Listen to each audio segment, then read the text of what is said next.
Halo. Halo guys, kita dari kelompok 3. Perkenalkan, nama saya Dwi Iska Salsadioya dengan NIM akhir 218. Perkenalkan, saya Zekia Syarika Fasya dengan NIM akhir 025. Perkenalkan, nama saya Marcelina Siregar dengan NIM akhir 048. Saya Nala Vidya dengan NIM akhir 135. Saya Diki Syarifuldani dengan NIM akhir 156. Kita lagi di mana sih guys? Nah, sekarang kita lagi ada di Warung Mas Londo.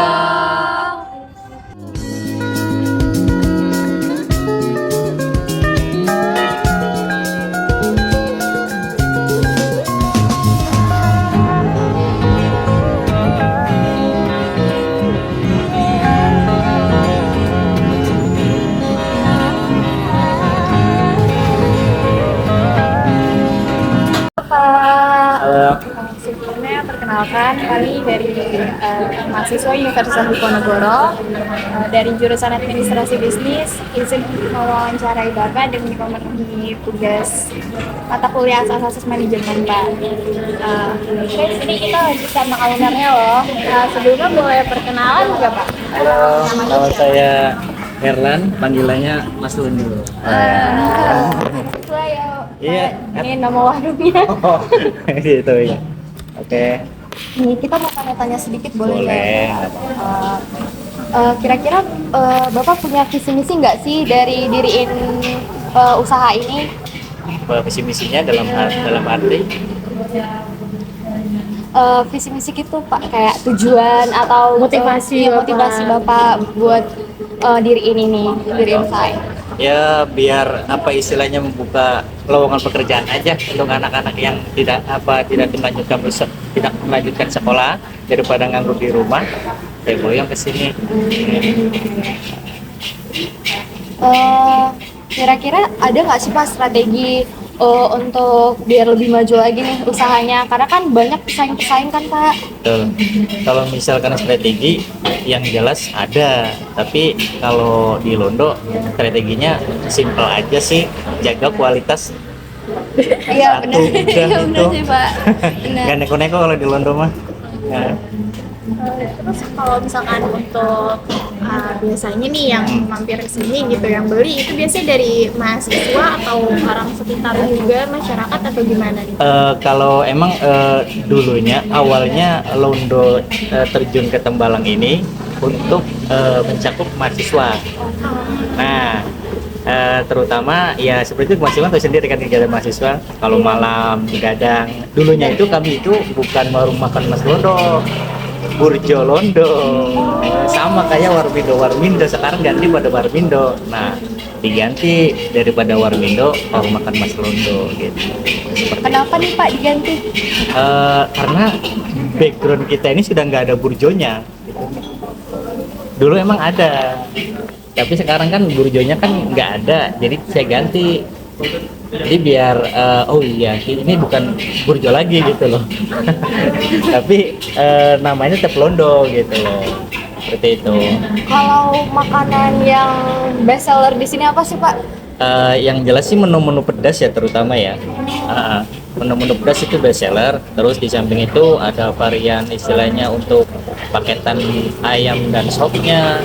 Jadi menu-menu nasi goreng, menu mie, kue tiaw lah seperti itu. Emang yang best seller itu menu-menu pedas sih. Terutama kalau misalnya ini ayam Bali kan, karena ayam Bali di Londo ini beda dari burjo-burjo yang lainnya itu. Apa sih bedanya Pak? Ada deh, kalau misalkan sering iniin ada. Satu nih, pertama kalau misalkan di antara menu-menu antara warung yang lain kan nggak ada paketan sop dan sayur asem, di Londo ada. Ya, seperti itu. Kalau boleh tahu itu ide siapa ya Pak? Kalau itu ide kami sama istri. Itu asli, nggak ada yang lain. Jadi semua menu Londo ini idenya ide Mas Londo sama istri Mas Londo. Jadi kombinasi, kolaborasi. Romantis banget. Itu tuh semua makanan itu sebelum kami istilahnya launchingin ke warung, kami tester dulu itu, tiap hari itu makan itu dulu. Kalau sudah mantap baru kami launchingin ke warung. Jadi semua menu-menu Londo itu menu keseharian saya makan sama istri. Menu seperti itu. favorit, ya? Betul. Makanya kenapa kadang pelanggan konsumen itu kadang kok mirip ini ya masakan rumahan. Ya emang kami orang rumahan. Jadi itu tuh menu-menu kami gitu loh yang makan setiap hari. Terus kami jual. Jadi Seperti itu. targetnya buat mahasiswa yang kangen makanan rumah. Iya. Oh, seperti itu juga karena kan kami juga kan bukan asli di sini, asli Cirebon. Ya sudah. Jadi seperti itu. Kalau misalkan pengen tahu, emang kalau silsilah awalnya sih Londo itu dari Burjo. Dulu itu kami itu namanya Burjo Pasundan Cafe awalnya. Itu sekitar tahun 2010-an itu masih Pasundan Cafe. Itu terus seiring berjalannya waktu lihat sikon juga kan makin kesini kan makin neko-neko kan untuk masakan atau apa juga kan terus kan persaingan juga makin wah bukan ketat lagi.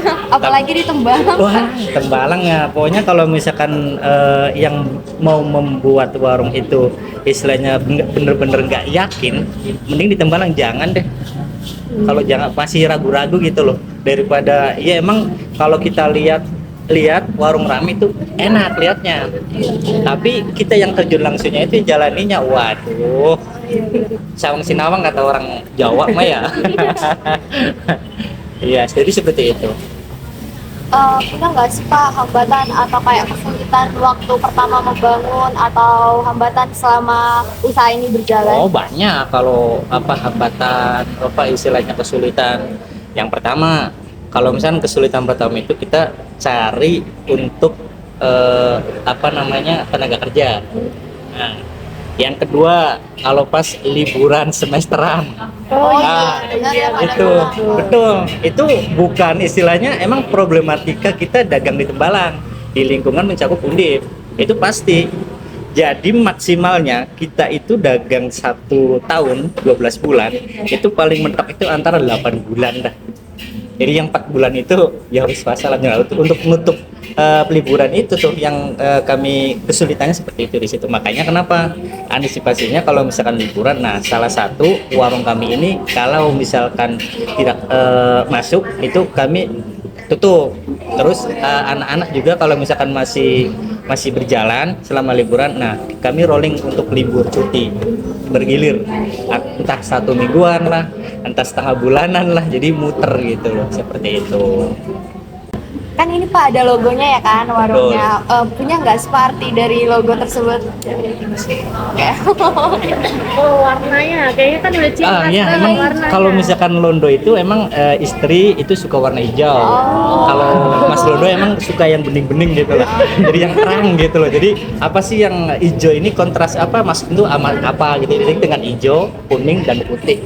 Jadi seperti itu. Kan ini setahu saya ada 2 cabang ya Pak ya? Betul. Di sini sama Banjarsari. Dulunya itu yang Banjarsari itu cabang. Waktu Londo masih di gang kedua. Jadi termasuknya baru lagi karena dimajuin. Dulunya di gang kedua Baskoro, di Baskoro juga dekat Bisip ya ke sana. Gang keduanya di pojokan posisinya. Di situ. Terus di saat pas pandemi kami nggak ada istilahnya aktivitas kan untuk perkuliahan tutup. Yang Baskoro total itu, jadi Banjarsari doang yang buka. Berarti justru Banjarsari dulu baru yang ini ya Pak? Iya, kalau silsilahnya awalnya di Baskoro yang pertama, terus tutup pas pandemi, jadi Banjarsari. Nah, Banjarsari udah berjalan pindah ke sini. Jadi setelah selesai pandemi ini kan baru buka, baru juga kan baru tahun kemarin di bulan 8. Jadi seperti itu. Kalau boleh tahu jumlah karyawannya berapa ya? Untuk karyawan itu macam-macam sih.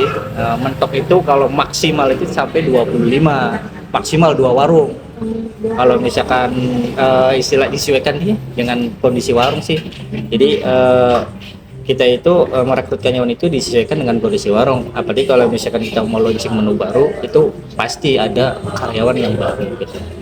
Jadi minimal sekitar 19 atau 20 lah. Seperti itu.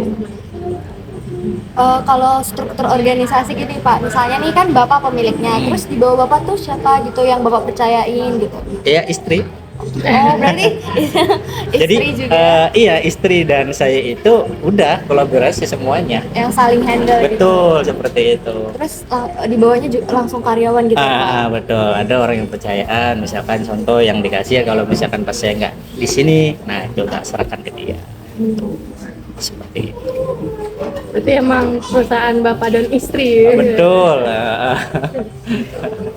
Jadi seperti itu, daripada nggak ada kegiatan kan, nggak ada aktivitas juga, siapa apa salahnya kita kan butuh orang hidup kan, ya butuh segalanya kan. Iya. Mas cuma hidup doang kan nggak, gitu. Makanya ya harus kita buka usaha gitu loh. Pernah nggak sih Pak ngalamin kerugian yang besar gitu? Ya itu kalau pas liburan itu kita itu harus menutup pas liburan itu gimana caranya. Pokoknya di sini itu kami itu risikonya kalau pas liburan itu plus hampir semua, bukan hanya Londo. Pokoknya yang masih bertahan itu berarti keren itu manajemennya. Jadi untuk menutup liburannya itu, jadi kadang kalau misalkan, mohon maaf kalau misalkan untuk yang serius yang beliau yang tidak bisa menghandle pas liburan itu, biasanya kan pada gulung tikar kan, seperti itu nggak sanggup karena operasional itu terlalu besar daripada pendapatan, seperti itu. Jadi belajar gitu, jadi belajar dari apa yang kita pelajarin dari tahun ini dan tahun selanjutnya gitu loh, seperti itu. Untuk cara nutupnya biar pas liburan itu apa Ya. namanya, tidak mengalami Nah, kerugian. ya kayak tadi sistemnya. Oh. Kita kurangin karyawan, Oh. kalau enggak buka tutup warung resto, seperti itu. Jadi kita sesuaikan dulu. Seperti itu. Sistem seperti itu. Nah, kadang juga nih kalau misalkan pas liburan itu, kalau misalkan giliran pas rame, nah karyawan kan kadang kan ya kadang pengen lanjut, pengen tidak. Nah itu problemnya juga di situ juga. Jadi, belum tentu karena itu balik lagi ke sini atau nah, seperti itu. Kan mereka juga kan sama aja butuh makan, butuh untuk dia, karena seperti itu kan. Tapi karyawannya orang sini-sini aja atau? Hampir 80% orang Jawa Tengah aja, orang sini aja. Mayoritas dari Temanggung, ada yang pribumi sini, terus ada yang dari Salatiga, ada yang dari tempat kelahiran saya juga yang Serpong. Jadi macam-macam. Kayaknya udah cukup deh Pak, Oh, segitu? pertanyaan-pertanyaannya sudah cukup menjawab juga penasaran kita semua. Iya, Terima oke. kasih Pak. Sama-sama. Nah guys, sekarang kita lagi mau nyobain makanannya loh. Namanya jangan lupa beli ya. Jangan lupa datang ke warung Mas Londo. Jangan lupa ditunggu.